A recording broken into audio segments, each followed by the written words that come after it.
Ang magandang balita ayon kay Juan, chapter 2, verses 13 to 22. Pagmamalasakit para sa templo. Malapit na ang Paskwa ng mga Hudyo, kaya't pumunta si Jesus sa Jerusalem. Nakita niya sa templo ang mga nagtitinda ng mga baka, tupa at kalapati, at ang mga namamalit ng salapi. Kumuha siya ng lubid at ginawa iyong panghagupit at ipinagtabuyan niyang palabas ang mga nagtitinda, pati na ang mga baka at tupa.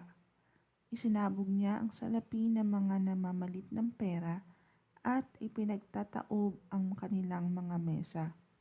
Pinagsabihan niya ang mga nagtitinda ng kalapati, "Alisin ninyo rito ang mga iyan. Huwag ninyong gawing palengke ang bahay ng aking ama." Naalala ng kanyang mga alagad ang sinabi sa kasulatan, "Ang malasakit ko sa iyong bahay ang tutupok sa akin." Dahil dito'y tinanong siya ng mga pinuno ng Hudyo, "Anong himala ang maipapakita mo upang patunayang may karapatan kang gawin ito?"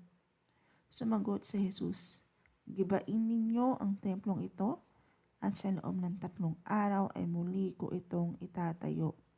Sinabi ng mga Hudyo, 46 na taong ginawa ang templong ito, at itatayo mo sa loob lamang ng 3 araw?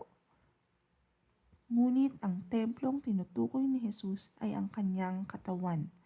Kaya't nang siya'y muling nabuhay, naalala ng kanyang mga alagad ang sinabi niyang ito, at sila'y naniwala sa kasulatan at sa sinabi ni Jesus.